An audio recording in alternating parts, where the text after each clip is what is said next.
Okay, so in this video we're going to try and iterate this complex function here. F of z is 3z squared minus 1. And we're going to try and find the second and third iterations.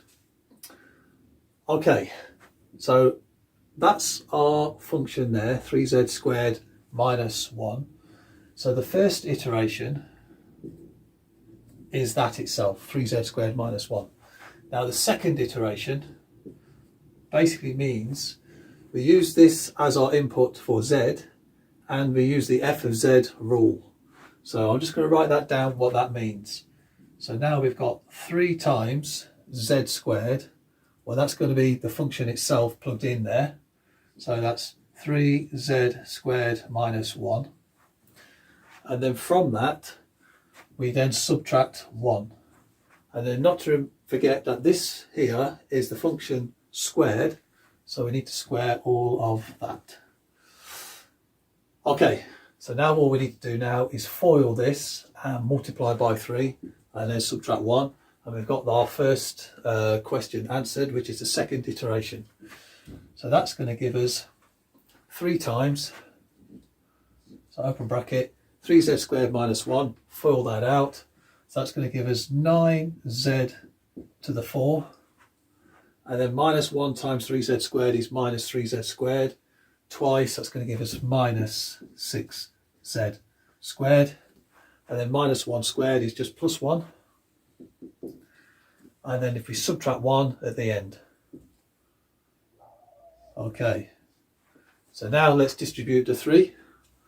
So now we've got 27z to the 4 minus 18z squared plus 3 minus 1. So now the plus 3 minus 1, we can just change that now and put plus 2.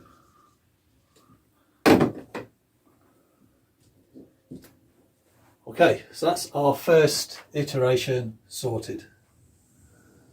Now we need to find our third iteration. So the third iteration will be f of z, which we could also write as obviously as our f3 of z. But now we need to choose a way that we can make this a bit easier to work out. Now the 2 ways we can do f of f2 of z, or we can write f2 of f of z. So this one means we use the 3z squared minus 1 rule and plug in as this term whenever we see a z. Or we could use this rule, which is our second iteration, and wherever we see a z, we plug in our 3z squared minus 1. For this video, I'm going to try and use this iteration, and then at the end I'm going to write this one out as it would appear without foiling it. So let's see where we go with that. So let's use the 3z squared minus 1 rule and plug in this. So that's going to give us 3 times. This term here will then be squared. So that's 27z to the 4 minus 18z squared plus 2. That will be squared. So that's our 3z squared, as we've got here. And then we subtract 1. Okay, let's try and FOIL this one out. As there's only 2 terms, so it will be easier than trying to FOIL 4 times. So let's just try this one. Let's see what we get. I'm sure we can get there. So 27z to the 4. So if we square that, 27 squared, 729. And z to the 4 squared is z to the 8. Let's distribute that with this one.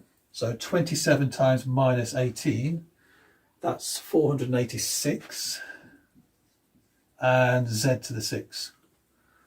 And then this term with this term is just going to give me plus 54 z to the 4.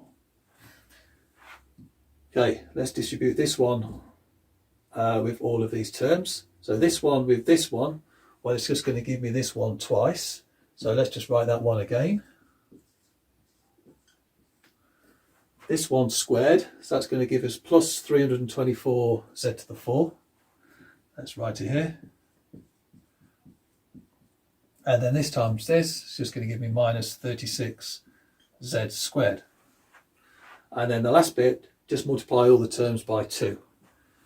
So that's going to give me plus 54z to the 4 minus 36z squared, and then plus 4. So that's all, everything multiplied by 2. And then don't forget, we still need to subtract this one at the end. Very easy to forget that. Right, okay. Now we need to put our bracket there because we're still only multiplying by 3 with the squared term. So that's this one. So now let's distribute that 3. 3 times 729, this is where you check your mental arithmetic. 2187z to the 8 minus, times this by 3, that's going to be 1458 z to the 6 plus 54z to the 4, so times that by 3, so that's going to be 162 times this by 3, that's going to be the same here, so that's minus 1458 z to the 6 plus this one times 3, 3 times 324, 972 z to the 4 minus 108 z squared plus 162 z to the 4 minus 108 z squared plus 12 minus 1. Okay, let's just make a bit of space up here. So write our answer in here in completed terms. So we've now going to have all the z to the 8's together. Well, there's only one. So 2187 z to the 8. Z to the 6 terms, minus 1458 and a minus 1458. So let's just double that. So that's minus 2916. Okay, my z to the 4 terms, 162 plus 972, let's just write this down, and plus 162. So let's add these up, 6, 12, 19, 9, 10, 11, 12. That's a rather convenient 1296.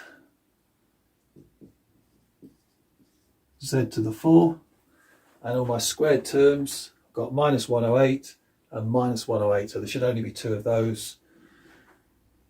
So that's going to give me minus 216.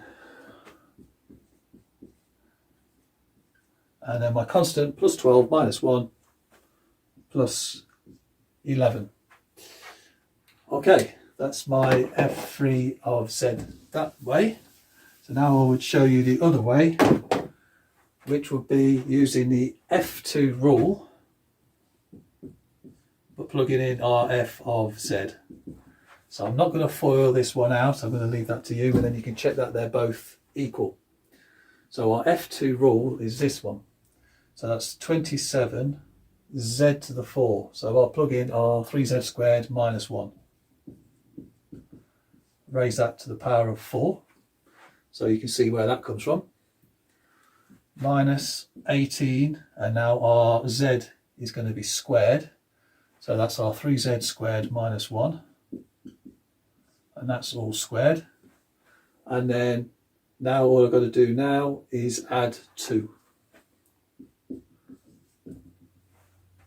Okay, so if you fall that out, you should get somewhere near our solution before, which is going to be plus 11.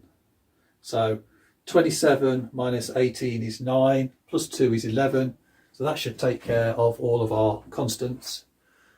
A 3z squared to the power of 4. So 3 to the power of 4 is 81. That's going to give us our z to the 8. And then 81 times 27. That should give us 2187. So let's just check that. 81 times 27. So 781s are 567. And then 81 times 20, that should give us 1620. So that's there, 2187. So I know that this term and this term is definitely correct. So hopefully when we formed it out correctly, these terms will also be equivalent. Okay.